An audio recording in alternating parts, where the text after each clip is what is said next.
Hello friends, welcome back to my channel English with Ritu. Daily English tricks la இன்னைக்கு நாம 26th day ல இருக்கோங்க. Almost 25 days ஒரு சின்ன டிப்ஸ் உங்களுக்கு கொடுத்திருப்பேன். சோ அதெல்லாம் யூஸ்ஃபுல்லா இருந்திருக்கும்னு நினைக்கிறேன். இன்னைக்கு வாங்க 26th day ல என்ன டாபிக்னு சொல்லி பார்க்கலாம். Prepositions in English. Preposition சொன்ன உடனே உங்களுக்கு என்னங்க தோணும்? டக்குனு in, on, at மிச்சம் வேணும் ஒரு ஆஃப் ஃபார் அவ்வளோதான். இவ்வளோதாங்க உங்கள் மைண்டில் வந்து உங்களுக்கு தெரிஞ்சு வச்சுருப்பீங்க. ப்ரிப்போஷன்னாலே எல்லாருக்கும் டக்குன்னு வர்றது இன் ஆன் அட். ஃபார் அதெல்லாம் வருதோ என்னமோ இன் ஆன் அட் வந்து டக்குன்னு உங்கள் மைண்டுக்குள்ளே வந்துடும்.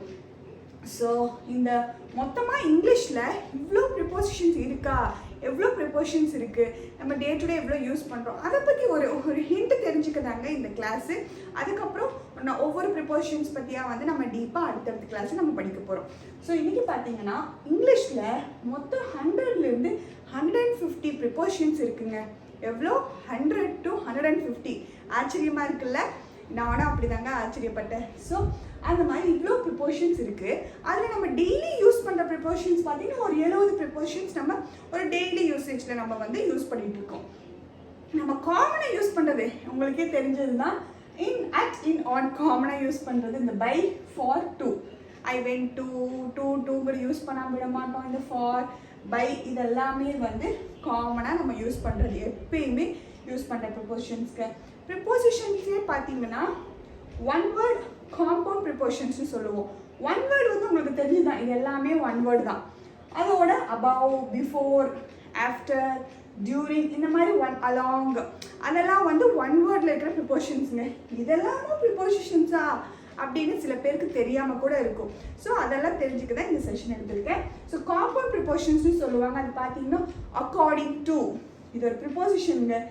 நிறைய பேர் இதை கன்ஜங்ஷன் சொல்லி கன்ஃபியூஸ் ஆகிருப்பீங்கன்னு நினைக்கிறேன். ஸோ அதை வந்து இன்னைக்கு கிளியர் பண்ணிக்கோங்க. So according to, along with, apart from, because of இது எல்லாமே வந்து காம்பவுண்ட் ப்ரிப்போஷன்ஸ். என்னங்க இது? காம்பவுண்ட் ப்ரிப்போஷன்ஸ். ஓகே, ஸோ இன்னைக்கு இவ்வளோ ப்ரிப்போஷன்ஸ் இருக்குது. இதெல்லாமும் டபுள் வேர்ட்ஸ்லேயே ப்ரிப்போசிஷன்ஸ் இருக்குது. இவ்வளோ நம்ம இங்கிலீஷில் இத்தனை யூஸ் பண்ணுறோம் அப்படின்னு தெரிஞ்சுக்கதான் ஒரு சின்ன ஹிண்ட் கொடுக்க தான் இந்த கிளாஸுங்க. அதுக்கப்புறம் ஒவ்வொரு ப்ரிப்போஷன்ஸும் நிறைய டைம் இருக்குது. டைமுக்கு கொஞ்சம் ப்ரிப்போஷன்ஸ் யூஸ் பண்ணுவோம், பிளேஸுக்கு சில ப்ரிப்போஷன்ஸ் யூஸ் பண்ணுவோம், டைரக்ஷன்ஸ்னால் சில ப்ரிப்போஷன்ஸ் யூஸ் பண்ணுவோம். அதெல்லாம் என்னென்ன அப்படின்னு சொல்லி டீப்பாக நம்ம அடுத்தடுத்த கிளாஸில் நம்ம வந்து பார்க்க போகிறோம். இன்னையோட டே 26 கிளாஸ் முடிஞ்சுதுங்க. ஸோ இமீடியட்டாக போய் டெஸ்ட் எடுத்துக்கோங்க. ஸோ உங்களோட நாலேஜ் அப்கிரேடாக வச்சுக்க இமீடியட்டாக போய் டெஸ்ட் எடுங்க. டிஸ்கிரிப்ஷனில் வீடியோ லிங்க் இருக்கும், போய் டெஸ்ட் எடுத்துக்கோங்க, உங்கள் நாலேஜ் அப்கிரேட் பண்ணிக்கோங்க. அண்ட் இந்த வீடியோ உங்களுக்கு பிடிச்சிருந்தா கண்டிப்பாக லைக் பண்ணுங்கள், ஷேர் பண்ணுங்கள். என்ன டவுட் இருந்தாலும் கமெண்ட்டில் இது பண்ணுங்கள், நான் வந்து கிளியர் பண்ணி விடுறேன். அண்ட் எப்பயும் போல் உங்கள் ஃப்ரெண்ட்ஸ்க்கு யூஸ்ஃபுல்லாக இருக்கும்னு நினச்சிங்கன்னா அவங்களுக்கு கண்டிப்பாக ஷேர் பண்ணி விடுங்க. அண்ட் டே 27 கிளாஸ் நம்மளை மீட் பண்ணுறேன். பாய்.